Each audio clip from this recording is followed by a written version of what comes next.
நேயர்கள் அனைவரையும் ஜெயா பிளஸ் தொலைக்காட்சியினுடைய ஏனென்ற கேள்வி விவாத நிகழ்ச்சிக்காக நான் உங்கள் அனைவரையும் வரவேற்கிறேன். இன்றைக்கு நாம் எடுத்திருக்கக்கூடிய இந்த தலைப்பு, இந்த நிகழ்ச்சிக்காக தமிழ்நாட்டில் தொடரும் பட்டாசு ஆலை வெடி விபத்துக்கள், மக்களின் பாதுகாப்பை உறுதி செய்யுமா விளம்பர அரசு. இந்த விவகாரத்தில் அதிமுகவினுடைய பொதுச் செயலாளர் அம்மையார் சசிகலா அவர்கள் சில கேள்வியை தனது எக்ஸ்தல பதிவில் வைத்திருக்கிறார். அவர் என்ன சொல்கிறார்னா, விருதுநகர் மாவட்டத்தில் உள்ள புதுப்பட்டியில் பயங்கரமான வெடி விபத்தில் 3 தொழிலாளர்கள் பரிதாபமாக உயிரிழந்தாங்க. அதை போன்று சேலம் மாவட்டம் கஞ்சநாயக்கன்பட்டியில் திருவிழாவிலும் கூட 4 பேர் இறந்து போனார்கள். இதெல்லாம் கவனிக்க வேண்ட தமிழ்நாட்டில் இருக்கக்கூடிய பாதுகாப்பை உறுதிப்படுத்தக்கூடிய மாவட்ட நிர்வாகமும் ஆட்சியாளர்களும் என்ன செய்கிறார்கள்? பயனற்ற விஷயங்களுக்கெல்லாம் முன்னுரிமை அளித்து நேரத்தை வீணாக்குவதை விட்டுவிட்டு தமிழ்நாட்டு மக்களுக்காக பாதுகாப்பினை உறுதி செய்யணும் அப்படின்னு கேட்டு இந்த ஆண்டு ஜனவரி மாதமே விளம்பர ஆட்சியின் இந்த ஆண்டு தொடக்கத்தில் விருதுநகர் மாவட்டத்திலும் கூட பட்டாசு ஆலை வெடி விபத்தில் 6 பேர் உயிரிழந்தார்கள். அதை போன்று தருமபுரி, கம்பை, இங்கே 3 பேர், சின்னவாடி கிராமத்தில் விருதுநகரில் 3 பேர், இப்படியே உயிரிழந்து கொண்டிருக்கிறார்கள். மொத்தம் 70க்கு மேற்பட்ட பட்டாசு ஆலை விபத்துகளில் திமுக ஆட்சியில் 130 பேர் இறந்திருக்கிறார்கள். 200க்கு மேற்பட்டவர்கள் படுகாயமடைந்திருக்கிறார்கள். அம்மாவுடைய ஆட்சியில் மிகச் சிறப்பாக சிவகாசியில் 5 கோடி ரூபாய் செலவில் ஒரு பட்டாசு பயிற்சி மையமே ஆரம்பித்திருந்தார்கள். இன்றைக்கு அது காணல் நீராக மாறியிருக்கிறது என்கின்றார் அதிமுகவினுடைய பொதுச் செயலாளர் சசிகலா அவர்கள். இந்த மாதிரி விபத்துகளில் உயிரிழந்தவர்கள் குடும்பத்திற்கு தனது கடுமையான ஆழ்ந்த இரங்கலை தெரிவித்து கொண்ட அவர், எல்லாம் வல்ல இறைவன் அவர்கள் விரைவில் குணமடைய வேண்டும் என்று பிரார்த்திப்பதாகவும், திமுக ஆட்சி வந்த முதல் தமிழ்நாட்டில் பட்டாசு ஆலைகளின் வெடி விபத்து நடைபெறாத நாட்கள் இல்லை என்கின்ற அளவுக்கு மிக மோசம் என்கின்றார். உண்மையிலேயே இந்த தலைப்பு உள்ளத்தை அதிகமாக நமக்கு காயப்படுத்தும். ரொம்ப எளிய விளிம்பு நிலை மக்கள், தினக்கூலிகளாக 300 ரூபாய்க்கு வேலை செய்யக்கூடிய அவர்களுடைய உயிருக்கு பாதுகாப்பட்ட நிலை நிறைய பேச போகிறோம். இந்நிகழ்ச்சியில் அதிமுகவின் சார்பில் தோழர் இளந்தமிழ் ஆர்வலன் அவர்கள் எங்களோடு இணைகிறார். சார் வணக்கம். இளந்தமிழ் சார். அதை போன்று இந்திய கம்யூனிஸ்டுக்குடைய மாநில நிர்வாகக்குழு உறுப்பினர் மருத்துவர் ரவீந்திரநாத் அவர்கள், அதே போன்று பேரிடர் வேளாண்மை நிபுணர் காந்தி ஜெயின், மார்க்சிஸ்ட் கம்யூனிஸ்டுடைய சிபிஐஎம் மார்க்சிஸ்ட் கம்யூனிஸ்டுடைய தலைவர் பாலசுப்ரமணியன் அவர்கள் இன்னும் சற்று நேரத்தில் எம்மோடு இணைய இருக்கிறார்கள். உங்கள் அனைவரையும் வரவேற்கிறேன். இளந்தமிழ் சார், இந்த இன்றைய நடந்த விவகாரத்தில் அம்மாவுடைய இந்த எக்ஸல பதிவுகளோடு தமிழ்நாட்டில் இப்படி நடந்திருக்கிறத 70 விபத்துகளில் 130 பேர் கொல்லப்பட்டிருக்கிறார்கள் என்று தான் சொல்ல வேண்டும். 200 பேருக்கு மேல் படுகாயம் அடைந்திருக்கிறார்கள். உடைய பார்வைங்க சார் இளந்தமிழ் சார்.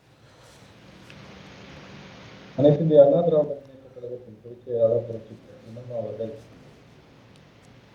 அவருடைய எக்ஸ்தல பதிவில் சிவகாசியிலே நடந்த அந்த வெடி விபத்தில் இறந்தவர்களுக்கும், சேலத்துக்கு பக்கத்தில் நடந்த அந்த கோயில் திருவிழா வானவேடிக்கை விபத்திலும் இறந்து போனவர்களுக்கு இரங்கலை தெரிவித்திருக்கிறார்கள். காயமடைந்தவர்களுக்கு அவர்கள் விரைவாக குணமடைய வேண்டும் என்று தாம் இறைவனை பிரார்த்திப்பதாக தெரிவித்துக் கொள்கின்றார்கள். அவருடைய சார்பில் இறந்து போனவர்களுக்கு நம்முடைய இரங்கலை முதலில் தெரிவித்துக் கொள்வோம். அம்மா அவர்கள் தன்னுடைய பதிவில் சொல்லியிருப்பது போல, இப்ப 2021ஆம் ஆண்டு திராவிட முன்னேற்ற கழகம் ஆட்சி பொறுப்புக்கு வந்ததிலிருந்து ஒவ்வொரு மாதமும் இப்படி ஏராளமான வெடி விபத்துகள் பல்வேறு இடங்கள்ல நடந்துட்டு வருது அப்படிங்கிறத நம்ம கண்கூடாக பார்த்து கொண்டு வருது. இதுல 130க்கும் மேற்பட்ட தொழிலாளர்கள் உயிரிழந்திருக்கிறார்கள். 200 பேருக்கு மேல மிக மோசமாக காயமுற்று பாதிக்கப்பட்டிருக்கிறார்கள். இதில் முதலில் நாம் பார்க்க வேண்டியது, தமிழ்நாட்டை பொறுத்த அளவுக்கு கிட்டத்தட்ட ஒரு 1485 பட்டாசு ஆலைகள் முறையாக பதிவு செய்யப்பட்டு உரிமம் பெற்றவை. அதிலும் குறிப்பாக இந்த விருதுநகர் மாவட்டத்தில் சிவகாசி வட்டாரத்தில் 1087 பதிவு செய்யப்பட்ட உரிமம் பெற்ற பட்டாசு ஆலைகள் இருக்க. இதை நம்பி தற்செயலுக்குரிய 23 லட்சம் தொழிலாளர்கள் நேரடியாகவே இந்த தொழிற்சாலைகளில், பட்டாசு தொழிற்சாலைகளில் வேலை செய்யக்கூடியவர்களாகவும், ஒரு 25,000க்கும் குறையாத நேரடியாகவும் மறைமுகமாகவும் வேற அந்த அந்த பட்டாசு ஆலையை சுற்றி உள்ள பணிகளை செய்து பயனிடக்கூடியவர்களாகவும் இருக்கிறார்கள். இவ்வளவு பெரிய ஒரு தொழிலாக தமிழ்நாட்டில் இருக்குது. இதனுடைய ஆண்டு அந்த தொழிலில் அவங்க செய்யக்கூடியது கிட்டத்தட்ட 50,000 டன்னுக்கு அதிகமான பட்டாசுகளை உற்பத்தி செய்து அவர்கள் விற்பனை செய்வதும் ஏற்றுமதி செய்வதுமாக ஒரு கணக்கு சொல்லுகிறது. இதனுடைய மொத்த அந்த டர்ன்ஓவர், இந்த வருவாய் அந்த தொழில் மூலமாக ஈட்டப்படுவதாக சொல்லப்படுகிற கணக்கு 600 கோடி ரூபாய்க்கு குறையாமல் இருக்கிறது. அரசுக்கு கிட்டத்தட்ட 350-400 கோடி ரூபாய் இதன் மூலமாக வரியாக வருவாய் கிடைக்கக்கூடிய ஒரு தொழிலாக இது இருக்கிறது. இவ்வளவு முக்கியமாக இருக்கக்கூடிய ஒரு தொழில் இங்க திருவிழாக்கள், தீபாவளி போன்ற பண்டிகைகள் மட்டுமில்லாமல் அரசியல் நிகழ்வுகள், மற்ற குடும்ப சுப நிகழ்ச்சிகள், இறப்புக்கும் கூட பட்டாசு வெடிக்கக்கூடிய ஒரு பண்பாட்டை கொண்டிருக்கக்கூடிய மாநிலம். அப்படி பார்த்தா ஆண்டு முழுவதும் பட்டாசு தேவைப்படுகிறது என்கிற நிலையில் இந்த தொழிற்சாலைகள் இயங்கிக் கொண்டேதான் இருக்கின்றன. ஆனால் இந்த தொழிற்சாலைகளை நடத்துவதற்கு தேவையான பாதுகாப்பு நெறிமுறைகளை இந்த தொழிற்சாலைகள் சரியாக பின்பற்றுகிறார்களா என்பதுதான் மிகப்பெரிய கேள்வியாக இருக்கிறது. அப்படி அவங்க பாதுகாப்பு நெறிமுறைகளை பின்பற்றாமல் இப்படி அலட்சியமாக இப்படி இந்த தொழிலை நடத்தி இவ்வளவு நூற்றுக்கணக்கான தொழிலாளர்கள் பலியாவதும், நூற்றுக்கணக்கானவர்கள் ஆண்டுதோறும் இப்படி படுகாயமடைந்து சிரமப்படுவதுமான நிகழ்ச்சி தொடர்ந்து கொண்டே இருக்கிறது. இதில் இறந்து போவர்களுடைய நிலைமை ஒரு பக்கமாக இருந்தாலும் அரசு 2 லட்சம் 3 லட்சம்னு 5 லட்சம்னு அப்போது இந்த விபத்தினுடைய பாதிப்புக்கு தகுந்தாற் போல அவங்க இழப்பீடு அறிவிக்கிறாங்க. ஆனால் காயம்பட்டவர்களுடைய நிலை இதை விட மோசமா இருக்குது. ஏனென்றால் ஏதோ இது ஒரு லேசான நெருப்பு காயம் பட்டது போல இருக்கக்கூடிய பாதிப்பு கிடையாது. அந்த சதையெல்லாம் உருகி அது மீண்டும் ஆறுகின்ற பொழுது அது அப்படியே அடைபோல் ஒட்டி கொண்டு அவர்களால் கை கால்களை அசைக்க முடியாமல் வேறு எந்த வேலைக்கும் சென்று அவங்களுடைய வாழ்வாதாரத்தை தேடிக்கொள்வதற்கு வழியில்லாத அளவுக்கு மிக மோசமாக காயம்பட்டவர்கள் தான் பாதிப்படைகிறார். அவங்களுக்கு குறைவான நிவாரணம் தான் கொடுக்கப்படுகிறது. நிவாரணம் கொடுப்பது இப்ப சிக்கல் இல்லை. இப்படி தொடர்ந்து நடந்து கொண்டே இருந்தால் இதற்கு என்னதான் முடியும்? கண்டிப்பா. இப்படிப்பட்ட தொழிற்சாலைகள் பல்வேறு நபர்கள் உரிமங்களை பெற்றுக்கொண்டு அதனை உள்வாடையை விடுவது போல வேறு சிலருக்கு லீசுக்கு விட்டு அவர்கள் அரசு அதிகாரிகளின் கண்களை எல்லாம் மறைத்து விட்டு கொடுக்க வேண்டியதை கொடுத்து சரி கட்ட வேண்டியவர்களை சரி கட்டி இந்த நெறிமுறைகளை, பாதுகாப்பு நெறிமுறைகளை பின்பற்றாமல் தொடர்ந்து இத்தகைய இந்த செயல்களில் ஈடுபட்டு ஏழை எளிய தொழிலாளர்களின் மக்களின் உயிரை காவு வாங்கி கொண்டு காயப்பட்டு தப்பிப்பிழைப்போருடைய வாழ்வையே அவர்கள் பலியாக்கி கொண்டு தொடர்ந்து இத்தகைய வேலையை ஒரு வணிகத்துக்காக பணம் சம்பாதிக்க வேண்டும் என்ற பேராசையின் காரணமாக செய்கிறார்கள் என்று சொன்னால் அரசு எவ்வளவு விழிப்பாக இருந்து இந்த நடவடிக்கைகளை எடுத்து இப்படிப்பட்ட பாதிப்புகள் நேராமல் பட்டாசு ஆலைகளில் வெடி விபத்துகள் நடக்காமல் பார்த்துக் கொள்வதற்கான நடவடிக்கை எடுக்க வேண்டும் என்பதை உணராமல் எல்லா துறையிலையும் அலட்சியம் காட்டி இன்றைக்கு போக்குவரத்து துறை, மருத்துவத்துறை, ஆசிரியர்கள், அரசு ஊழியர்கள் என்று அனைவருமே தெருவில் இறங்கி போராடுகின்ற அளவுக்கு அவர்களை பல்வேறு வாக்குறுதிகளை கொடுத்து ஏமாற்றிவிட்டு, அதே போல மக்களுக்கும் பல்வேறு வாக்குறுதிகளை கொடுத்து விட்டு ஒரு 10 விழுக்காடு வாக்குறுதியை கூட நிறைவேற்றாமல், அது கேஸ் மானியமாக இருந்தாலும் சரி, பெட்ரோல் டீசலுக்கு விலை குறைப்பேன் என்பதை முழுமையாக செய்யாமல் ஏமாற்றியதும் சரி, இப்படி நீட்டு தேர்வை பற்றி கொடுத்த வாக்குறுதியாக இருந்தாலும் சரி, 10 விழுக்காடு கூட நிறைவேற்றாமல் தொடர்ந்து அவர்கள் இந்த ஆட்சியை நகர்த்திவிட்டு ஓராண்டு காலம் வருகிற போது பல்வேறு புதிய அறிவிப்புகளை கொடுத்து மக்களை ஏமாற்றுகிற வேலையில் தான் இருக்கிறார்களே தவிர ஒரு துளி கூட தமிழ்நாட்டு மக்களின் மீது அக்கறை கொண்ட அரசாக இந்த விளம்பர திமுக அரசு செயல்படுகிறதா என்பது மிகப்பெரிய கேள்வியாகவே தொக்கி நிற்கிறது. ரொம்ப சிறப்பாக நிறைய விஷயத்தை சொல்லியிருக்கீங்க. எவ்வளோ லட்சக்கணக்கான பேர் வேலை செய்கிற ஒரு பெரும் நிறுவனத்தில் கேள்வியை நீங்கள் எழுப்பியிருக்கீர்கள். நம்ம விவாதத்தில் இதை முன்னெடுத்து போகலாம். தற்போது நம்மோடு சிபிஐஎம்முடைய தோழர் திரு பாலசுப்ரமணியன் ஐயா அவர்கள் இணைகிறார். தோழர் வணக்கம். தோழர் பேசுங்க. நான் பேசுறது கேட்குதுல்ல? சார் தோழர், இந்த வெடி விபத்து குறித்து நம்முடைய இளந்தமிழ் ஆர்வலர் நிறைய கருத்துக்களை சொன்னார். இது ஒரு தொடர்கதையாக மாறி வருகிறது. அம்மையார் சசிகலா அவங்க சொல்கிறாங்க 70 விபத்துகளில் 130 உயிர்கள். விளிம்பு நிலை மக்கள், ஏழைகள், அன்றாட காட்சிகள், தன் வயிற்றை கழுவதற்காக 300 ரூபாய் சேலரி வாங்கிட்டு உயிர் இழக்கணுமா? இப்படிப்பட்ட ஒரு பரிதவிக்கக்கூடிய சூழலில் தோழர் இதற்கான விவகாரங்கள் என்ன? இந்த ஆண்டு 2025 அவர்கள் சொல்கிறார்கள் ஜனவரியிலையும் இது போன்ற சம்பவம் நடக்கிறது. தொடர்ந்து மாதம் ஒரு முறை நடந்து கொண்டிருந்த மாதிரி 3 மாதத்துக்கு ஒருக்க இது தொடருது. இதற்கு என்னதான் தீர்வு? ஓகே, நம்ம இது சம்பந்தமா இன்னைக்கு ஒரு நடந்த விபத்துல ஒரு 5 பேர் காயம், 3 பேர் டெத்து நடந்திருக்கு. இது ஒரு வருத்தத்துக்குரிய செய்தி தான். அதே மாதிரி நாம தொடர்ந்து பட்டாசு வெடி விபத்து குறித்து தொடர்ந்து ஜெயா பிளஸ்லயும் பேசிட்டு இருக்கோம். இந்த விபத்து நடக்கும் போது பல்வேறு தொலைக்காட்சிகளில், பத்திரிகைகளில், அரசு தரப்புகளில் நாம் சொல்லக்கூடிய விபத்து சம்பந்தமாக அரசு எடுக்கக்கூடிய நடவடிக்கைகள் குறித்து ஏராளமான ஆதாரபூர்வமான புள்ளி விவரங்களை அரசுக்கு நாம தொடர்ந்து கொடுத்துட்டே இருக்கோம். குறிப்பா மார்க்சிஸ்ட் கட்சி சார்பாகவும் சிஐடியு தொழிற்சங்கத்தின் சார்பாகவும் பல்வேறு விவரங்களை கொடுக்கிறோம். விபத்து நடப்பதற்கான அடிப்படை காரணங்கள் நம்ம தொடர்ந்து பேசிக்கிட்டே இருக்கோம். உங்களுக்கும் தெரியும். இப்பயும் நாம அரசினுடைய கவனத்திற்கு கொண்டு செல்ல விரும்புறது என்ன அப்படின்னு சொன்னா, இங்கே மாவட்ட ஆட்சித்தலைவர் அவர்கள் தலைமையில் சில குழுக்களை அமைச்சு அந்த குழுக்கள் ஆய்வு செய்வதற்காக தொடர்ந்து போயிட்டு இருக்காங்க அப்படின்னு மாவட்ட ஆட்சியர் சொன்னார். இந்த ஆய்வு குழுக்கள் ஒவ்வொரு பட்டாசு தொழிற்சாலைகளும் ஆய்வு செய்கின்ற போது எங்கே கடந்த காலத்தில் இது போன்ற விபத்துகள் நடைபெற்றது, இப்போது நடைபெறக்கூடிய விபத்துகளுக்கான காரணம் என்ன, அந்த காரணங்களிலிருந்து அதனுடைய படிப்பினையை கற்றுக்கொண்டு அதை செழுமைப்படுத்தி இனிமேல் அந்த எதன் மூலமாக அந்த விபத்து நடந்ததோ அதன் மூலம் அதை தடுப்பதற்கான முயற்சிகளை அரசாங்கம் செய்திருக்கிறதா என்று கேட்டால் அது இல்லை. என்ன காரணம் அப்படின்னு சொன்னா, ஒரு 4 குழுக்கள் அமைக்கப்பட்டு அந்த குழுக்கள் மட்டுமே பட்டாசு தொழிற்சாலைகளுக்குள்ள ஆய்வுக்கு போறதுனால மட்டுமே அது தீர்வாகிடுமா அப்படின்னு கேட்டா நிச்சயமா அது மட்டுமே தீர்வாக. இங்கே பல லட்சக்கணக்கான தொழிலாளர்கள் இங்க இருக்கிறாங்க. 1500க்கும் மேற்பட்ட பட்டாசு தொழிற்சாலைகள் இருக்கு.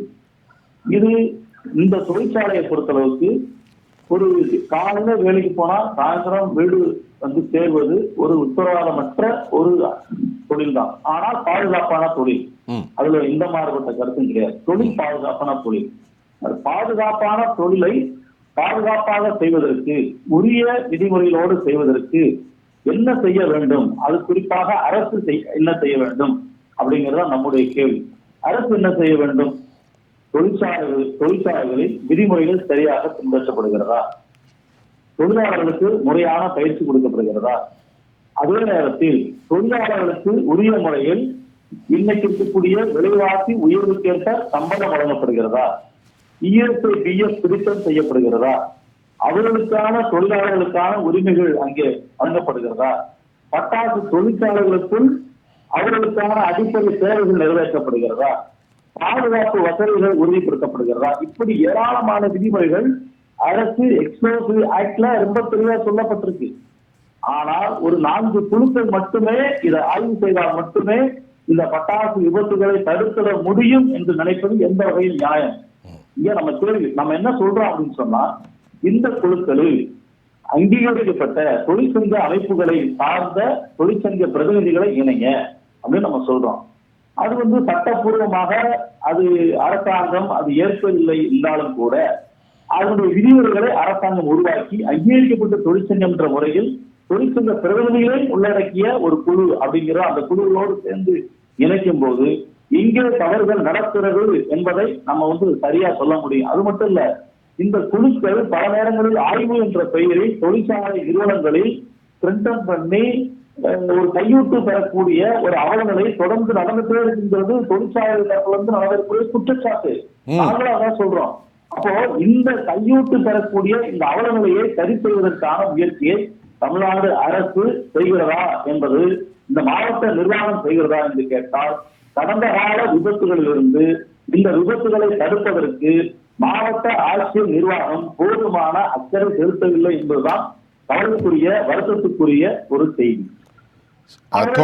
இந்த கடந்த கால படிப்பணிகளிலிருந்து மாவட்ட நிர்வாகமும் தமிழ்நாடு அரசும் இதோடு சம்பந்தப்படுத்தி பொருத்தி பார்த்து இனி எதிர்வரக்கூடிய காலங்களில் இது போன்ற விபத்துகளை தடுப்பதற்கு ஒரு கூட்டு முயற்சி தான்.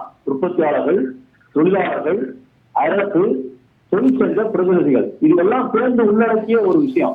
ஆனால் யாரோ ஒருத்தர் மட்டுமே, அரசாங்கம் மட்டுமே செய்ய முடியுமோ அப்படிங்கிறத தாண்டி எல்லாருக்கும் ஒரு கூட்டு பொறுப்பு இருக்கிறது அப்படிங்கிறத அரசு உணர மறுக்கிறது அப்படிங்கிறதுதான் ஒரு வருத்தத்துக்குரிய செய்தி. சிறப்பு தோழர், ரொம்ப தெளிவாக அரசாங்கத்திற்கு பல உத்தரவுகளையும் இது தொடர்கதையாக பேசிக் கொண்டிருக்கிறோமே, இதற்கான தீர்வு என்பதையும் வழங்கியிருக்கீங்க. தற்போது இப்போ நம்முடைய பிரபுகாந்தி ஜெயின், பேரிடர் மேலாண்மை நிபுணர்கள் அவர்கள், டிசாஸ்டர் மேனேஜ்மெண்ட். பிரபுகாந்தி சார், இப்போ பொதுவாக நமக்கு கிடைத்த தகவலில் இந்த பேரிடர் அனர்த்தத்தில் படுகொலைகள் நடக்கிறது. 130 பேர் இறந்துட்டாங்க. 200 பேரில் எவ்வளோ பேர் ஊனமுட்டார்கள்னு தெரியல. மார்க்சிஸ்ட் கம்யூனிஸ்டுடைய தோழர் பாலசுப்ரமணியன் அவர்களும் இளந்தமிழ் ஆர்வலர்களும் வலுவான வாதத்தை வச்சுருக்கிறாங்க. இது நாம் பேசுகிறதுனால என்ன வரும் அப்படி இல்லை, இது தொடர்ந்து பேசப்பட்டு கொண்டிருக்கிறது. பல நிறுவனங்களில் லேபர் லைசன்ஸ் இல்லாமல் நடப்பதாகவும் இன்சூரன்ஸ் விவகாரங்கள் முறைப்படுத்தப்படவில்லை என்றெல்லாம் குற்றச்சாட்டு வருகிறது. இதில் கையூட்டுங்கிற வார்த்தைகளையும் கூட நம்முடைய முன்னைய தோழர்கள் 2 பேருமே பதிவு செஞ்சாங்க. நீங்கள் இதை எப்படி பார்க்குறீங்க? முன்னாடி பேசுகிற 2 பேரும் ரொம்ப டெக்னிக்கலாக பேசுகிறாங்க, நல்ல எக்ஸ்பர்டைஸ் மாதிரி இருந்தது. அதை நான் பின்தொடர்ந்து வரேன். அதாவது இப்போ முதல்ல சேஃப்டி ஃபர்ஸ்ட், மக்களை வந்து காப்பாற்ற வேண்டியது தான் அரசாங்கத்தோடைய தலையாய கடமை. அதுதான் முதன்மை. நீங்கள் நேற்று நியூஸும் இன்றைக்கி நியூஸும் பார்த்தீங்கன்னா இந்த பட்டாசு சம்மந்தமான 7 பேர் உயிரிழந்திருக்காங்க. இதில் இன்றைக்கி நடந்ததில் 3 பேருமே லேடிஸு. அது ஒரு டெக்னிக்கல் பாயிண்ட் இருக்குது. அடுத்த பாயிண்ட் என்ன வரேன்னா, இது வந்து எக்ஸ்ப்ளோசிவ் சம்மந்தமான ஆக்சிடென்ட் அப்படின்னு வருது. அப்போ இந்த எக்ஸ்ப்ளோசிவ் சேஃப்டிலையும் வரும்போது டெக்னிக்கலாக சொன்ன MSDS சொல்லுவாங்க, material safety data sheet. So அந்த கெமிக்கல் எல்லாமே யூஸ் பண்ணுறச்ச அந்த கெமிக்கல்லே வந்துடும். இது மாதிரி ஃபயர் ஆகிடுச்சுன்னா ஃபயரை எப்படி அணைக்கணும், எப்படி பேசணும். ஃபயர் ஆனால் அணைக்கிறது ரைட்டு, அங்கே நடக்கிறதே பட்டாசு ஆலை. அப்போ அந்த இடத்துல வந்து ஃபயர் ஃபைட்டிங் எக்யூப்மெண்ட் இருக்கா, ஃபயர் ஃபைட்டிங் அந்த அணைக்கிறதுக்கு உண்டான அணைப்பான்கள் இருக்கா, பைப் லைன் இருக்கா, ஃபயர் வாட்டருக்கான லைன் இருக்கா, பேசிக்கான அம்யூனிட்டிஸ் இருக்கா, அதை PPE சொல்லுவாங்க, பர்சனல் ப்ரொடெக்டிவ் எக்யூப்மெண்ட். ஏன்னா அந்த பீப்புளை எடுத்துகிட்டு போன பாடி, அந்த ஃபுட்டேஜ் எல்லாமே பார்த்தேன். யாருமே எங்கேயுமே இந்த க்ளவுஸு, இந்த ஆப்ரானு இதெல்லாம் போட்டிருக்காங்களான்றத மிகப்பெரிய கொஸ்டின் மார்க். இதில் இருக்கிற ரொம்ப இது என்னென்னா, இந்த வந்து என்ன சொல்லுவாங்கன்னா ஆக்குபேஷன் ஹெல்த் சேஃப்டின்னு சொல்லுவாங்க. அதாவது இருக்கிற மரணத்திலே இப்போது 2 விஷயந்தான் டிஃப்ரெண்ட். மேலேருந்து ஒருத்தர் கீழே விட்டாங்க, இல்லாட்டி சாலை விபத்து அப்படின்னு டிக்ளேர் பண்ணுறச்ச விட இந்த மாதிரி பட்டாசு வெடித்து சாவறதும் கரண்ட்டு ஷாக் அடித்து சாவறதும் தான் ஹாஸ்பிட்டலுக்கு கூட்டு வரவங்க கூட உயிர் இருக்காது. அவ்வளோ மோசமாக இருக்கும், அவ்வளோ கொடூரமாக இருக்கும். இன்னும் நிறைய விஷயத்தில் அங்கே சதை, தோல் அதெல்லாம் அந்தந்த மரத்தில் தான் தொங்குன்ற மாதிரி ஃபுட்டேஜஸ்லாம் கூட நிறைய பார்த்துருக்கோம். இல்லை ஒரே ஒரு விஷயம் என்னென்னா, ஒரு விபத்து நடந்த உடனே இம்மிடியட்டாக செய்ய வேண்டியது என்னது, ஆக்சிடென்ட் இன்வெஸ்டிகேஷன் ரிப்போர்ட். அப்போ 130 விபத்து, எனக்கு 130 விபத்துன்றது இந்தியாவிலே ஹையஸ்ட். இல்லை 70 விபத்துகளில் 130 பேர் இறந்துருக்காங்க. 130 பேர் இறந்துருக்காங்கன்றது வந்து எனக்கு தெரிஞ்சு இந்தியாவிலே ஹையஸ்ட்.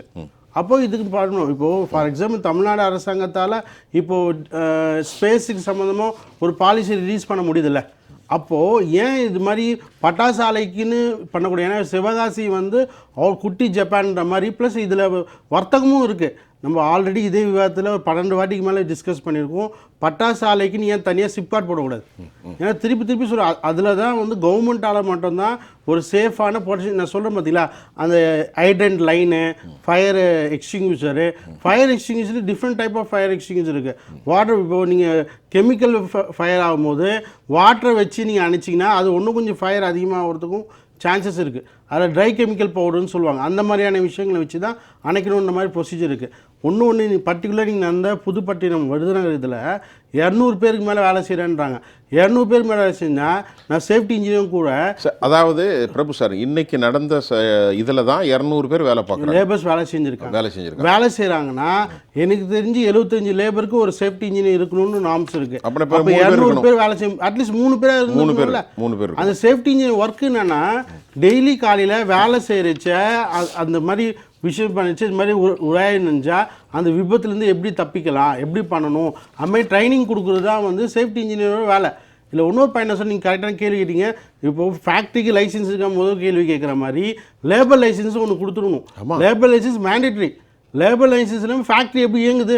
200 பேர் வந்து போகிறாங்கன்னா லோக்கல் ஆளுக்கும் தெரியும், லேபர் இன்ஸ்பெக்டர் ஏன் இன்ஸ்பெக்ஷன் பண்ணல, ஏன் கொடுக்கல? அப்போ அது லேபர் லைசன்ஸ் இல்லாமல் ஒரு ஒரு ஒரு ஒரு தொழிற்சாலையே வந்து தமிழ்நாட்டை இயங்க முடியுமா? அப்போது இது கவனிக்கிற மானிட்டர் பண்ணுற பாடி என்ன தான் பார்க்குறாங்க? இல்லை, இப்போ நான் இப்போ சொன்னது ஒரு கேள்வி கேட்டிருக்கேன்னா அதில் உண்மை இருக்குங்கிறன்னு நினைக்கிறேன். லேபர் லைசன்ஸ் கொடுக்கப்படாமல் எப்படி? உண்மையிலே லேபர் லைசன்ஸ் இல்லாமல் வேலை செய்யக்கூடாது sir, as per factory act. இதான் நான் சொல்ல வரேன்.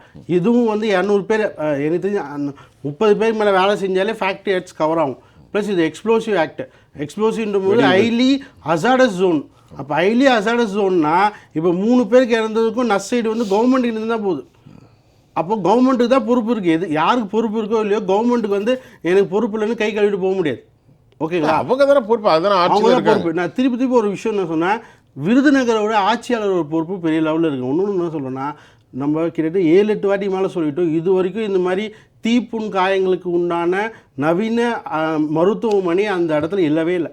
இப்போ ஏதாவது ஒன்றா டக்குன்னு இந்த இதில் மொபிலிட்டி போய் திரும்பி மதுரைக்கு போகிற மாதிரி தான் இருக்கே தவிர, ஏன் விருதுநகரில் சிவகாசி மாதிரி இடத்துல ஒரு தீப்புணு காயங்களுக்கான ஒரு ஒரு மருத்துவமனை ஸ்பெசிஃபிக்காக சென்டராக இருக்கணும்? சாத்தூர், விருதுநகர், கோயில்பட்டி இதுக்கு மையமான பகுதியில் இருக்கணும், பக்கத்திலே இருக்கணும். ஏன்னா லேபர் பட்டாசு மட்டும் இல்லை, தீக்குச்சி தொழிற்சாலை இருக்குது. சரி, அதாவது சிவகாசின்ற டெஃபினிஷனே குட்டி ஜப்பான்ன்ற மாதிரி ஒரு டெஃபினிஷன். சார், இப்போ ஒரு கேள்வி சுருக்கமாக உங்கள்கிட்ட கேட்குறேன். அம்மையார் அதிமுக பொதுச்சி சசிகலா அம்மா என்ன சொல்கிறாங்கன்னா, 2011ஆம் ஆண்டு பட்டாசு தொழிலாளர்களுக்கு பயிற்சி அளிப்பதற்கு அம்மையார் செல்வி ஜெயலலிதா அவர்கள் 5 கோடி மதிப்பீட்டில் ஒரு பட்டாசு மச்சத்தை தொடங்கி வச்சார்.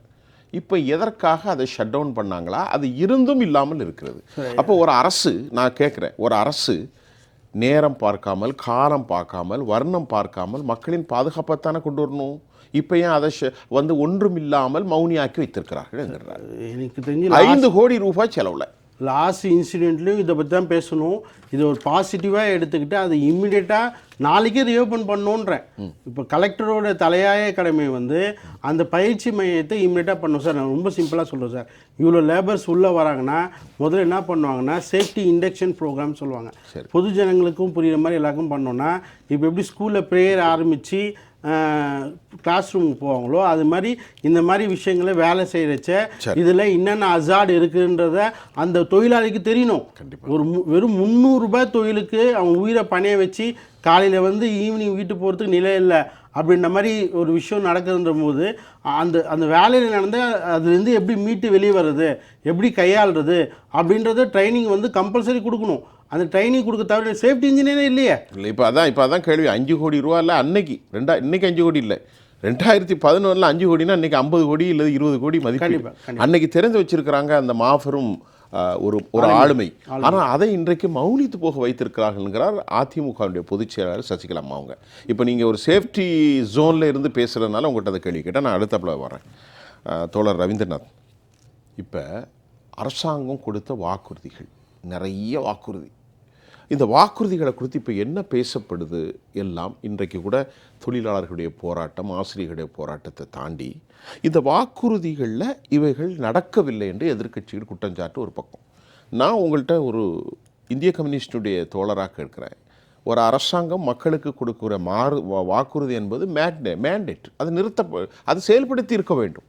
அதில் திமுக அரசு முழுமையாக தனது பொறுப்பிலிருந்து விடுபட்டிருக்கிறதா அல்லது தப்பியிருக்கிறார்கள்? இப்போ இந்த பட்டாசு விபத்தில் உயிரிழந்த அந்த குடும்பங்களுக்கு எங்களுடைய ஆழ்ந்த இரங்கலை தெரிவித்துக் கொண்டோம், ஆறுதலை தெரிவித்துக் கொண்டோம். இறந்தவர்களுக்கு எங்களுடைய அஞ்சலியை இந்திய கம்யூனிஸ்ட் சார்பாக தெரிவித்துக் கொண்டோம். மிகவும் துயரமான ஒரு நிகழ்வு இது. தொடர்ந்து இது போன்று பட்டாசு விபத்துகள் நடப்பது மிகுந்த அளவிற்கு மனதை பாதிக்கிறது. எனவே தமிழ்நாடு அரசு இந்த மாதிரி விபத்துகள் நடக்காமல் தடுப்பதற்கு தேவையான நடவடிக்கைகள் எடுக்க வேண்டும். இதுக்கு பல்வேறு காரணங்களை ஏற்கனவே பேசிய 3 பேருமே சொல்லியிருக்கிறாங்க. மிக முக்கியமாக தொழிலாளர்கள் வந்து பார்த்தீங்கன்னாக்க அவர்களுக்கு போதிய பயிற்சி வழங்கப்படுவது மிக முக்கியமான விஷயம் நீங்கள் சொன்னீங்க. அதுக்கடுத்து வந்து முதலாளிகள் இடையே இருக்கக்கூடிய போட்டி இருக்குது பார்த்தீங்களா, அந்த போட்டியின் காரணமாக கடுமையான உழைப்பு சுரண்டல், அவங்கள வந்து 8 மணி நேரத்துக்கு மேலே வேலை வாங்குறது, அதுக்கப்புறம் இதில் பயிற்சி இல்லாதவங்களை வந்து திடீர்னு வேலைக்கு அமர்த்துறது, இந்த மாதிரி பல காரணிகள் உள்ளது இருக்குது. அதை வந்து முழுமையாக விசாரிக்கணும். முழுமையான பயிற்சி பெற்றவங்களை மட்டும்தான் அந்த வேலையை வந்து நியமிக்கணும். இப்போ வந்து இந்த மாதிரி பட்டாசு விபத்து வந்து சிவாசி அடிக்கடி நடக்குது. அதே மாதிரி இந்த பட்டாசு தொழிற்சாலை எங்கெங்கே இருக்கிறதோ அங்கெல்லாம் அந்த விபத்துகள் தொடர்ந்து நடக்குதுன்னு பார்க்க வேண்டிய அவசியம் இருக்குது. பட்டாசு தொழிலில் வந்து முன்னோடியாக இருக்கக்கூடிய நாடுகள் சீனா. சீனாவில் வந்து நீண்ட காலமாக பட்டாசு வந்து புகழ்பெற்ற ஒன்று. சீனாவிலேயும் அதிகமான பட்டாசு விபத்து நடக்கிறத நம்ம கவனத்தை எடுத்துக்கொள்ள வேண்டும். அந்த நாட்டிலையும் பட்டாசு விபத்தில் குறைப்பதற்கு ஏராளமான நடவடிக்கையில் முயற்சி எடுத்தாலும் கூட இங்கேயும் தொடர்ந்து விபத்து ஆனால் அங்கே சேஃப்டி ஜோன்லாம் இருக்குது, எல்லாமே இருக்குது. இருந்தாலும் கூட விபத்துகள் நடக்கிறது. தோழர் சீனாவில் நீங்கள் விருதுநகர்லேயே சாப்பிட்டு பார்த்தா கையில் க்ளவுஸ் இல்லை சொல்கிறார் தோழர் சொல்கிறார். 300 ரூபா சம்பளத்துக்கு மதிய நேரம் சாப்பிட்றதுக்கு கையை கழுக வேண்டிய அவ்வளோ பெரிய கொடூரம். அதான் அதனால தான் சொல்ல வர்றேன். அதனால் அந்த மாதிரிலாம் பிரச்சனை இருக்குங்கிறத பார்க்க வேண்டிய அவசியம் இருக்குது. அப்போ வந்து சிவகாசி வந்து அவர் சொன்ன மாதிரி குட்டி ஜப்பான். அப்போ வந்து அங்கே அந்த தொழில் நம்பியிருக்கிறாங்க, தொழிலாளர் நம்பியிருக்கிறாங்க. அங்கே வந்து தொழில் வளர்ச்சி, வருமானம் போன்ற பல விஷயங்களும் இந்த தொழில் வந்து நம்பியிருக்கக்கூடிய ஒரு சூழல் இருக்குது. அப்போ அப்படிப்பட்ட சூழலில் உரிய நடவடிக்கையில் மாவட்ட நிர்வாகம் இருக்கணும், அரசு எடுக்கணும், பீரியாடிக்கலான கண்காணிப்பு இருக்கணும், எல்லா விதமான என்னென்ன பாதுகாப்பு நடவடிக்கைகள் அத்தனை பாதுகாப்பு நடவடிக்கைகள் எடுக்கணும். அதே மாதிரி அரசுடைய அங்கீகாரம் பெறாத பல நிறுவனங்களும் வந்து பட்டாசு தொழிலில் ஈடுபடலாம் வந்து செய்தியெல்லாம் அவ்வப்பொழுது வரலாம் பார்க்குறோம். அதனால் அனுமதி இல்லாமல் லைசன்ஸ் பெறாமல் இந்த மாதிரி ஃபேக்ட்ரி வைக்கிறது, தொழிற்சாலை வைக்கிறது வந்து ஏற்றுக்கொள்ள முடியாது. அதே மாதிரி தொழிற்சாலையில் விபத்து அப்படிங்கிறத நம்ம வந்து மட்டுமே பார்க்க முடியாது. இப்போ வந்து பட்டாசை கையாளுகின்ற பல இடத்துலையும் விபத்து நடக்குது. இப்போ குறிப்பாக பார்த்தீங்கன்னாக்கா சிவகாசியில் ஒரு ஸ்கேன் சென்டர், அங்கே வந்து டாக்டர் இருக்கார், எம்ப்ளாயிஸ்லாம் இருக்காங்க, பக்கத்துலேயே குடவுன் இருக்குது, பட்டாசு குடவுன். 2014 நடந்த கோரமான விபத்து. அப்போ வந்து என்னக்கா அந்த பட்டாசை வந்து லோட் பண்ணுறது, ஒரு வேனில் லோட் பண்ணுறாங்க. அந்த மாதிரி லோட் பண்ணுறப்ப ஏற்பட்ட உராய்வு, ஃப்ரிக்ஷன், ஆமாம், அந்த உரசல்லே பார்த்தீங்கன்னாக்கா விபத்து வந்துருச்சு. அப்போ அந்த தொழிலாளிகள் ஃபயர் ஆயிடுச்சு. ஃபயர் ஆகி அந்த புகையெல்லாம் ஸ்கேன் சென்டர் உள்ளே போயிட்டு அதில் உள்ள எம்ப்ளாயி இறந்து போயிட்டாங்க. 7 பேருக்கு மேலே. அந்த டாக்டரும் கோமாவில் பாதிக்கப்பட்டு இறந்து போயிட்டார், ரொம்ப இளம் டாக்டர். அப்போ வந்து விபத்து எங்கே வேணால் நடக்கிறதுல நம்ம பார்க்க வேண்டிய அவசியம் இருக்குது. அப்போ வந்து பட்டாசை ஹேண்டில் பண்ணக்கூடிய அனைவருக்குமே பயிற்சி அளிக்க வேண்டிய அவசியம் இருக்குது.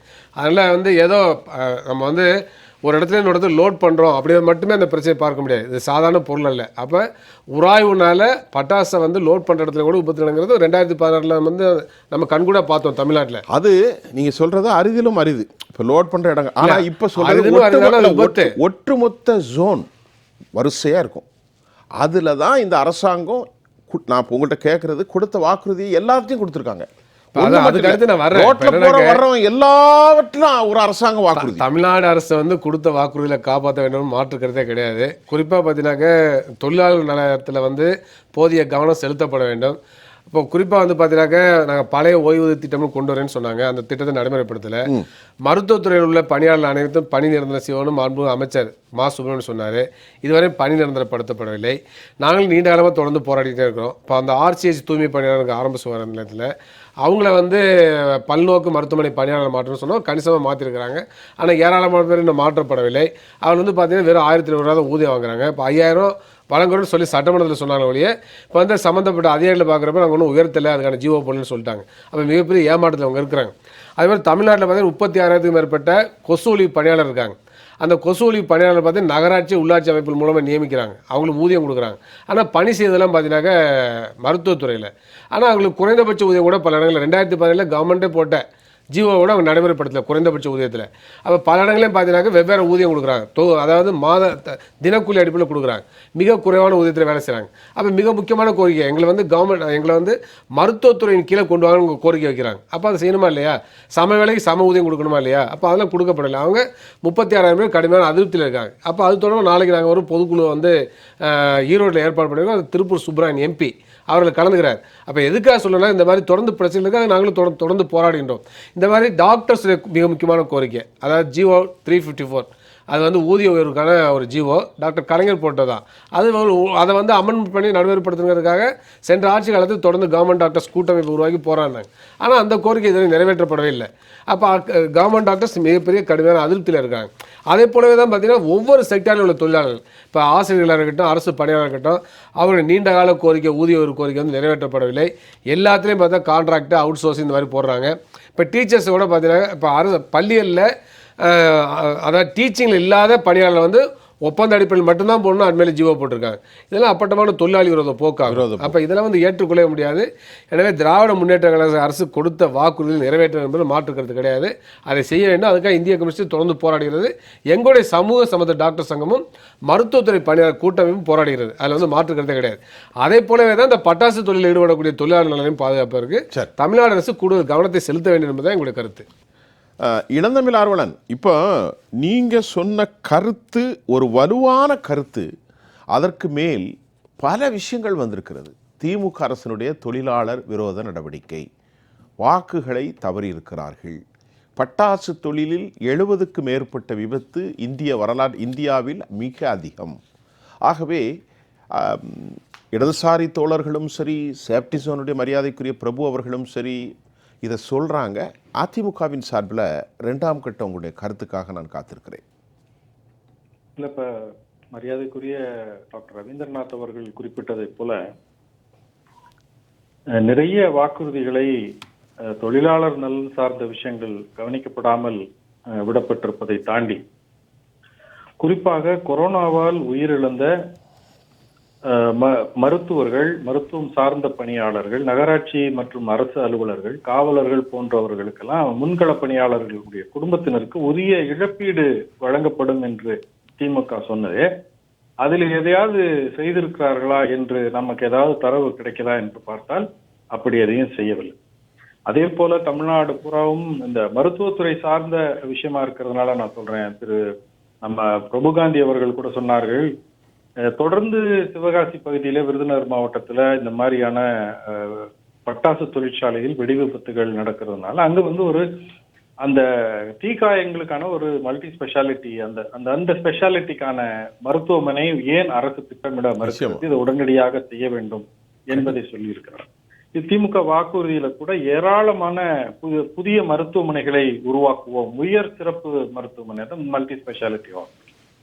அது மட்டும் இல்லாமல் அரசு மருத்துவமனைகள் உள்ள காலி பணியிடங்களை நிரப்புவதோடு ஒப்பந்த நியமன முறை தற்போது பணியாற்றும் மருத்துவர்கள், செவிலியர்களுக்கு பணி நிரந்தரம் செய்யப்படுவார்கள் என்று எப்படி நம்ம என்ன பாக்குறோம் இப்ப நடைமுறையில பார்த்தாக்கா. நீங்க இப்போ கடந்த வாரம் நாம விவாதம் செய்த போது கூட நீங்க சொன்னீங்க, கிண்டியில இருக்கக்கூடிய அந்த பல்நோக்கு சிறப்பு மருத்துவமனத்துல மருத்துவர்களாவது அரசு பணியாளர்களா இருக்காங்களா, அவங்களும் இப்ப இந்த கான்ட்ராக்ட் பேஸ். நன்றி தோழர், நன்றி, அழகா சுட்டி காட்டிருக்க, நன்றி. மருத்துவர்கள் மாதிரி அங்க இருக்கிற எல்லா பணியாளர்களுமே அவுட் சோர்ஸ் தான். அப்ப எல்லா வாக்குறுதிகளையுமே எந்த இதுலயுமே திமுக செய்திருக்கிறது என்று ஒரு நம்பிக்கை வைக்கக்கூடிய அளவுல அவர்களுடைய நடவடிக்கை எதுவுமே இல்லை. இது மருத்துவத்துறை சார்ந்த விஷயத்தை பொறுத்தளவு. இன்னொரு விஷயம் முக்கியமாக நாம் பார்க்க வேண்டியது என்னவென்று சொன்னால், இது எக்ஸ்ப்ளோசிவ் சப்ஸ்டன்சஸ் சம்பந்தப்பட்ட லைசன்ஸ் பெற வேண்டியது இருக்கிறது, தீயணைப்பு துறையில அனுமதி பெற வேண்டியது இருக்கிறது, ரெவென்யூ வருவாய்த்துறையில இதற்கான உரிய அனுமதி பெற வேண்டியது இருக்கிறது. இப்ப பாத்தீங்கன்னா விபத்து நடந்த உடனே யார் வருகிறார்கள், கலெக்டர் வர்றாங்க, எஸ்பி வர்றாங்க, அடுத்தாப்புல தீயணைப்பு துறை வருது. அப்ப இவர்கள் உடனடியாக அங்க வர்றாங்கன்னு சொன்னா இவர்களுடைய அனுமதி இந்த மாதிரியான தொழிற்சாலைகளுக்கு பெறப்பட்டிருக்க வேண்டும். ஸ்டாண்டர்ட் தொழிற்சாலை என்று இன்றைக்கு விபத்து நடந்த தொழிற்சாலை ரொம்ப ஒரு புகழ்மிக்க ஒரு நிறுவனம் தான். அது அதை போல பெயர் இல்லாத சின்ன ஒரு குடிசை தொழிலை போல பலர் இந்த உரிய உரிமங்களை, அனுமதியை பெறாமல் மறைமுகமாக செய்து கொண்டு வருகிறது. பிற நிகழ்வுகள்ல நடக்குது, அதுதான் நம்ம குறிப்பா இப்ப பேசணும். அப்ப அது மாதிரி நடக்காம இருப்பதற்கு என்ன செய்வது என்று பார்த்தால், இதை கண்காணிப்பதற்கான குழுக்கள் போதுமான அளவில் இல்லை. திரு பிரபுகாந்தி அவர்கள் குறிப்பிட்டதை போல அது முழுமையாக செயல்படுவதும் இல்லை, எண்ணிக்கையிலையும் அவங்களுக்கு ஆட்கள் பற்றாக்குறை இருக்கு, அவங்க அதை செய்வது வாய்ப்பில்லை. அதை தாண்டி அதுல முறைகேடுகள் இருக்கு. நிறைய முறைகேடுகள் நடப்பதனால, அவர்கள் கண்டுகொள்ளாமல் விட்டு விடுவதனால, பாதுகாப்பு நெறிமுறைகளை பின்பற்றாமல் அந்த பணியாளர்களுக்கு உரிய பயிற்சி வழங்கப்படாமல் ஏனோ தானோ என்று வறுமையில் இருக்கக்கூடிய ஏழை பாளைகள், சாமானியர்கள் இந்த மாதிரியான ஒரு தொழிற்சாலையில 12 மணி நேரத்துக்கு மேல உழைக்கக்கூடிய இந்த கொடுமைகள்லாம் நடக்குது. இதை முற்றுப்புள்ளி வைக்க வேண்டும் என்று சொன்னால், நீங்கள் குறிப்பிட்டதை போல இதய தெய்வம் புரட்சித் தலைவி அம்மா அவர்கள் 2011ஆம் ஆண்டு நினைக்கிறேன், 2011ஆம் ஆண்டு அந்த ஒரு மிகப்பெரிய ஒரு பயிற்சி நிறுவனத்தை அங்க நிறுவனாங்க. இப்ப குறைந்தபட்சம் அதையாவது இந்த அரசாங்கம் உடனடியாக திறந்து அந்த பயிற்சி நிலையத்திலே பயிற்சி பெற்றவர்களுக்கு என்று ஒரு அடையாள அட்டையை கொடுத்து அவர்கள் மூலமாக இந்த பட்டாசு தொழிற்சாலைகளுக்கு ஆட்களை நியமனம் செய்வது என்பதை ஒரு நடைமுறையாக அரசாணை வெளியிட்டு நடைமுறைப்படுத்தினா கூட இந்த மாதிரியான அவங்க லைசன்ஸ் வாங்கி செய்யறான், வயல் லைசன்ஸ் வாங்காம தொழிற்சாலை நடத்துகிறான். எப்படியாக இருந்தாலும் குறைந்தபட்சம் அந்த 200-300 ரூபாய் சம்பளத்திற்கு நாளெல்லாம் உழைத்து தேய்த்து போகின்ற அந்த தொழிலாளர்கள் அவங்க அந்த பயிற்சியின் மூலமாக தங்கள் உயிரை தாங்களே காப்பாற்றிக் கொள்கின்ற அந்த குறைந்தபட்ச புரிதலையாவது பெற்றிருப்பார்கள் என்பதைத்தான் நாம் வேதனையோடு பார்க்க வேண்டியிருக்கிறது. இப்படி அன்றாடம் நாம் விவாதிக்கக்கூடிய விஷயங்கள் எல்லாமே பாத்தீங்கன்னா மற்ற மெயின் ஸ்ட்ரீம் ஊடகங்கள், அதாவது இருக்கக்கூடிய டிஜிட்டல் மீடியா எந்த தொலைக்காட்சியுமே எடுக்காத விவாதங்களை தான் தொடர்ந்து நாம் ஜெயா பிளஸ்ல எடுத்து வருகிறோம்.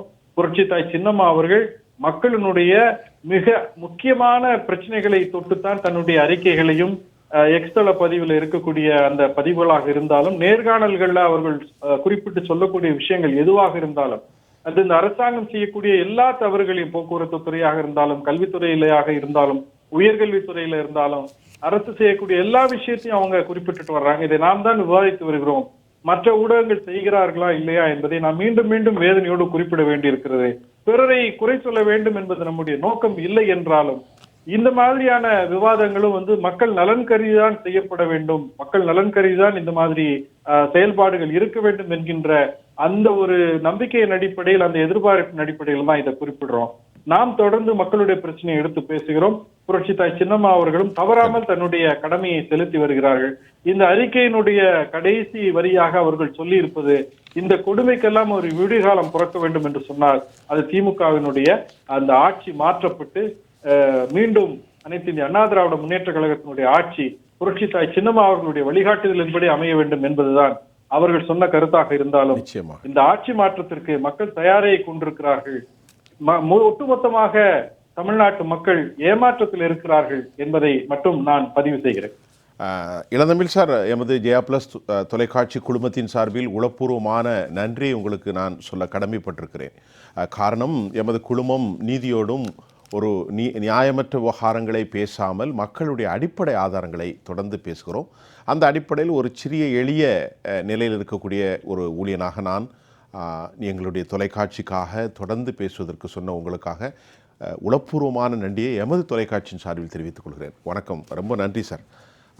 தொடர் பாலசுப்ரமணியா சிபிஐஎம் சார்பில் நீங்கள் இப்போ ரெண்டாம் வட்ட கருத்தை வைங்க.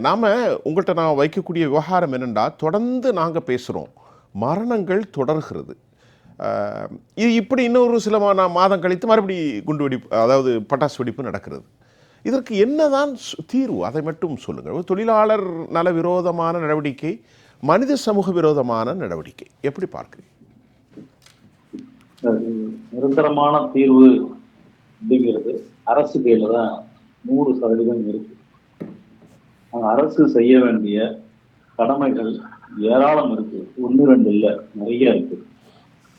அதுல அரசாங்கம் சொல்லியிருக்கக்கூடிய சட்டத்தில், அதாவது விதிமுறைகளில் சொல்லப்பட்டிருக்கக்கூடிய அத்தனை விஷயங்களையும் முறையா ஃபாலோ பண்ணணும்.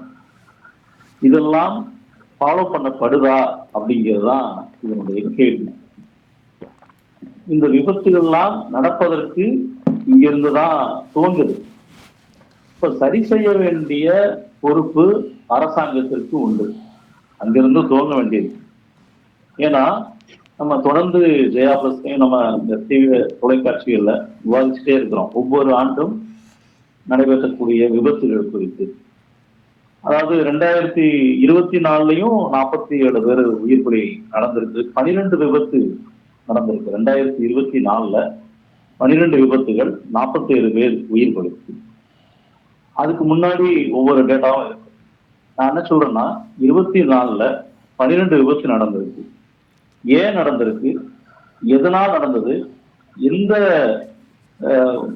மருந்து கலவை செய்யும் போது நடந்தது அப்படிங்கிறத சரியான முறையில அதை ஆய்வு அரசாங்கத்திட்ட அந்த விவரங்கள் இருக்கு. அப்ப அங்கதான் பிரச்சனை இருக்கா, அப்ப அங்க சரி பண்றதுக்கு முயற்சிகளை எடுப்போம் அப்படின்னு செய்யறாங்களா அப்படின்னு கேட்டா அதுதான் கிடையாது. விபத்து நடக்கும், எல்லோரும் வருவார்கள், குற்றச்சாட்டுகளை சொல்வார்கள், சில விஷயங்களை பறக்க அரசாங்கம் ஓடி அதையும் செய்வாங்க, அரசாங்கம் நிதி உதவி கொடுப்பாங்க, அது முடிஞ்சிடும். நீங்க சொன்ன மாதிரி அடுத்த மாசம் இன்னொரு சம்பவம் அடுத்தடுத்து நடக்குது. அப்ப இதுக்கான தீர்வுங்கிறது குறிப்பா இந்த மாவட்டத்தினுடைய ஆட்சியர் கையில் முதல் பொறுப்பு. அரசாங்கத்தினுடைய பிரதிநிதியாக இருக்கக்கூடிய மாவட்ட ஆட்சியர் இந்த குழுக்களை மட்டுமே நம்பி இந்த விபத்துகளை தடுக்க முடியும் என்று நினைத்தால் அது அபத்தமானது. இந்த ஆட்சியரால் அமைக்கப்பட்ட அந்த குழுக்களோடு இணைந்து தொழிற்சங்க பிரதிநிதிகளை இணைக்க வேண்டும். தொழிலாளர்களுக்கு உரிய முறையில் பயிற்சிகளை தொடர்ந்து கொடுத்து கொண்டே இருக்க வேண்டும். விதிமுறைகள் சரியான முறையில் பின்பற்றிக் கொண்டே இருக்க வேண்டும். அரசாங்கத்தின் சார்பாக அரசாணை போடப்பட்டிருக்கிற குறைந்தபட்ச கூலி 18,000 ரூபாய் அரசாணையை இன்றைக்கு வரைக்கும் இந்த மாவட்டத்தில் மாவட்ட ஆட்சியர் நிர்வாகம், தொழிலாளர் நலத்துறை இன்னைக்கு வரைக்கும் அமலாக்கப்படல. மிகப்பெரிய கேள்விக்குறியா மாறி இருக்கு. அரசாணை போட்டு அரசாணை எழுத்தா இருக்குது, ஃபைல் அப்படியே பத்திரமா இருக்கு. ஆனா இன்னைக்கு வரைக்கும் தொழிலாளர்களுக்கான அந்த குறைந்தபட்ச கூலி, அந்த போட்ட அந்த உத்தரவு இன்னைக்கு வரைக்கும் அமலாக்கப்படல. அப்போ தொழிலாளர்களுக்கான பாதுகாப்பு என்பது ரொம்ப ரொம்ப அவசியமானது. இந்த தொழில் முழுக்க முழுக்க பட்டாசு தொழில் பாதுகாப்பு உள்ளதுதான். அதுல யாராலையும் யாருக்கும் மாற்று கருத்து கிடையாது. சரி செய்ய வேண்டிய பிரச்சனை எங்கிருந்து துவங்குதுங்கிறத தமிழ்நாடு அரசாங்கம் இன்னும் சரியா புரிஞ்சுக்கிறதே இல்லை. அதனுடைய விளைவுதான் ஒவ்வொரு மாதமும் சில காலங்கள் இடைவெளி விட்டு இந்த விபத்துகள் நடந்துட்டே இருக்கு. அது பெரிய ஃபேக்டரியா இருக்கலாம், சின்ன ஃபேக்டரியா இருக்கலாம், எந்த ஃபேக்டரிங்கிறது விதிவிலக்கு அல்ல. ஆக மாவட்ட ஆட்சியர் இதுல போதுமான கூடுதல் அக்கறை செலுத்தவில்லை என்பதுதான் என்னுடைய குற்றச்சாட்டு. தமிழ்நாடு அரசும் இதில் கூடுதலாக கவனம் செலுத்தி கூடுதலாக அக்கறையோடு இந்த மாவட்டத்தில் இந்த பட்டாசு தொழிற்சாலைக்கென்று ஒரு கூடுதலான முயற்சி எடுத்து கூடுதல் கவனம் செலுத்தினால் இனி வரக்கூடிய காலங்களில் இந்த விபத்துகளை நிச்சயமாக தடுக்க முடியும். தடுப்பதற்கு இதை தடுப்பதற்கு நாம் சொல்லியிருக்கக்கூடிய ஏராளமான அம்சங்கள், சட்டத்துக்கு உட்பட்டு விதிமுறைகளில் சொல்லப்பட்டிருக்கக்கூடிய அத்தனை விஷயங்களையும் இந்த மாவட்ட நிர்வாகம், தமிழ்நாடு அரசாங்கம் எல்லாம் ஃபாலோ பண்ணணும். இதை ஃபாலோ பண்ணல அப்படின்னு சொன்னா இந்த விபத்து நடப்பது தொடர்கதையாக இனிக்கும். இதனால் பாதிக்கப்படுவது எளிய தொழிலாளர்களுடைய உயிர்தான் பறிபோகும். அவர்களுக்கு நிவாரணம் போய் சேரும். அவருடைய குழந்தைகள் எதிர்காலம் கேள்விக்குறியாக மாறும். அவருடைய கல்வி பாதிக்கும், அந்த குடும்பம் பாதிக்கும், எல்லோரும் பாதிக்கும். நன்றி சார். தோழர், உங்களுடைய கருத்தை நான் எடுத்துக்கொள்கிறேன். ரொம்ப தெளிவாக தமிழக அரசுக்கு உங்களுடைய வேண்டுகோள். ரவீந்திரநாத் சார், இப்போ நம்ம ப்ரொஃபஸர்கிட்ட பேச கூட கேட்டுறேன். இப்போ நான் அதே கேள்வி தான் கேட்குறேன். இப்போ நம்ம சேஃப்டி ஜோனாக இருக்கணும், கையில் போடணும், இதெல்லாம் ஒரு பக்கம் வச்சிடலாம். இப்போ நேராக ஒரு கடைசியாக 4-5 நிமிஷம் தான் இருக்குது. என்ன தான் தீர்வு? இப்போ நம்ம 4 மாதம் கழிச்சு 2வது பேச போகிறோம். இது ரொம்ப வருத்தத்தை தருதா இல்லையா? ஆமாம், மிகுந்த வருத்தத்துக்குரியது.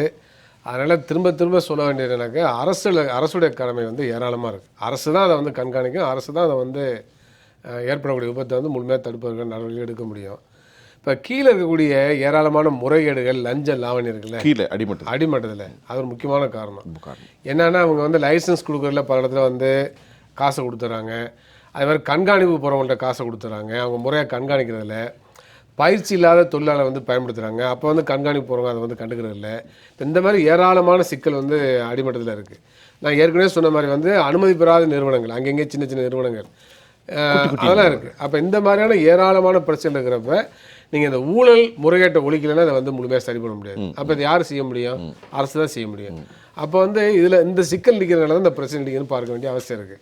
அதே போல் இந்த விபத்து நடக்கின்ற பொழுது ஏற்கனவே இந்த விவாதம் வந்துச்சு. அந்த சிவகாசியில் ஒரு நல்ல மருத்துவமனை உருவாக்கணும் அப்படிலாம் ஏற்கனவே அதுக்கான முயற்சி பண்ணியிருக்காங்க. அந்த மாதிரி படுக்கை வசதி இன்க்ரீஸ் பண்ணியிருக்கலாம் சொல்லியிருக்காங்க. ஆனால் அதிலே அரசு கவனம் செலுத்த வேண்டிய அவசியம் இருக்குது. அதே மாதிரி தொழிற்சங்க தலைவர்களை இதில் ஈடுபடுத்தணுங்கிறது சரியான வாதம். அந்த தொழிற்சங்க தலைவர்களை இது ஈடுபடுத்தணும். அந்த கண்காணிப்பு பணியிலையும் மற்ற விஷயம் அதை ஈடுபடுத்த வேண்டிய அவசியம் இருக்குது. அதுக்கடுத்து உலகளாவிய முறையிலேயே இன்றைக்கி பட்டாசு தொழில் அப்படிங்கிறதுல ஒரு பார்வையில் ஒரு சில மாற்றங்கள் இருக்குன்னு பார்க்க வேண்டிய அவசியம் இருக்குது. எவ்வாறு பட்டாசு பயன்பாட்டை குறைப்பது? ஏன்னா சுற்றுச்சூழல் ஆர்வலர்கள் என்னன்னாக்கா இந்த பட்டாசுனால வரக்கூடிய பல்வேறு பொல்யூஷன், அதுவும் குறிப்பாக பார்த்தீங்கன்னாக்கா பல்வேறு பண்டிகை காலகட்டத்தில் இதெல்லாம் வரக்கூடிய பிரச்சனை அவங்களும் கவனத்தை எடுத்துக்கிறாங்க. அப்போ ரொம்ப கடுமையான வறுமையில் இருக்கவங்க தான் அந்த தொழிலுக்கு போகிறாங்க. அப்போ அவர்களுக்கான மாற்று தொழில் என்ன அப்படின்றத பற்றி அரசு யோசிக்கணும்.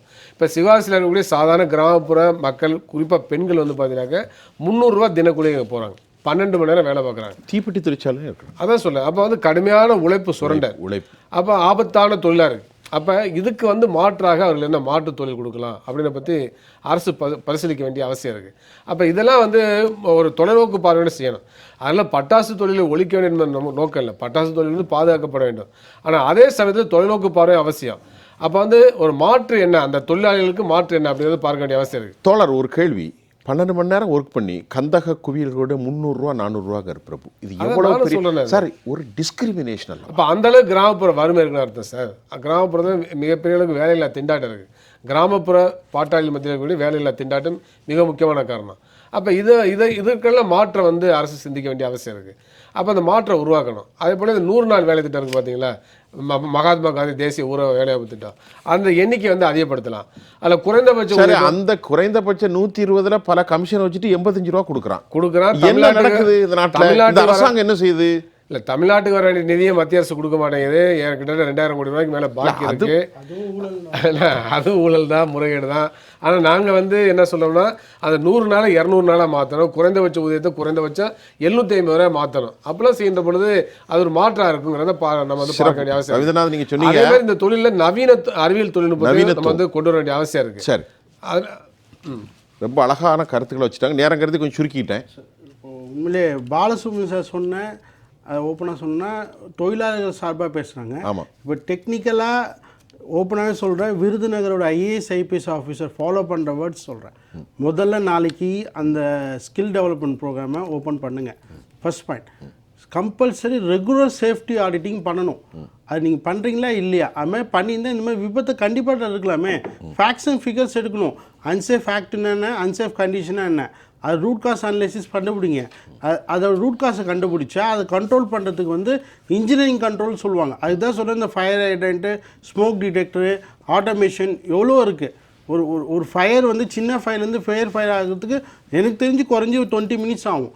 அப்போ சின்ன ஃபயராக இருக்கும்போது அந்த விஷயத்தை அணைக்கிறதுக்கு உண்டான சில விஷயங்கள் மாடலாக இருந்தால் எடுத்து போகலாம். இன்னொன்று ரொம்ப சிம்பிள் ஃபார்முலா சொல்கிறேன். ஃபயரோட ட்ரையாங்கிள் வந்து ஆக்சிஜன், ஹீட், ஃபியூல், இதில் 3ல் ஏதாவது ஒன்று உடைஞ்சாலே ஃபயர் வந்து கண்ட்ரோல் பண்ணிடலாம்.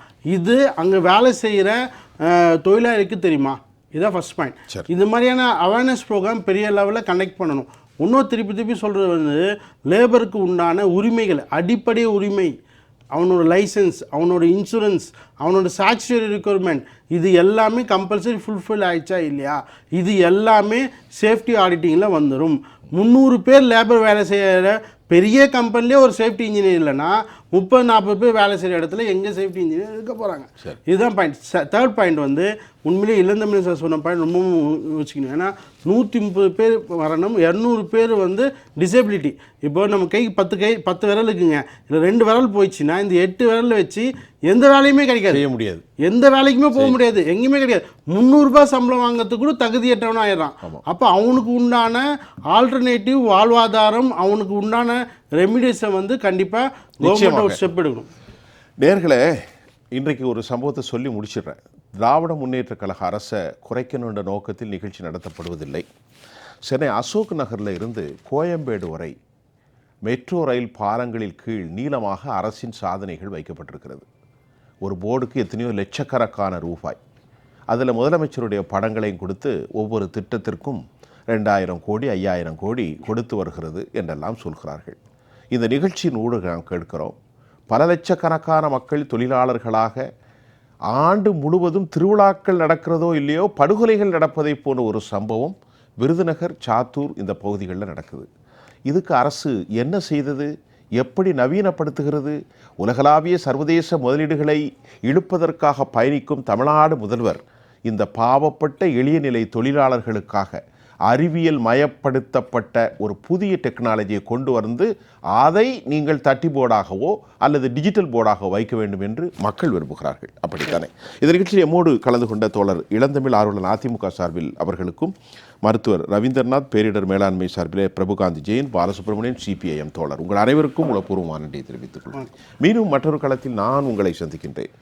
அதுவரை உங்கள் அனைவரிடமிருந்தும் நான் உங்கள் சுஃபியான், ஜெயா பிளஸ் தொலைக்காட்சிக்காக நன்றி. மீண்டும் சந்திப்போம்.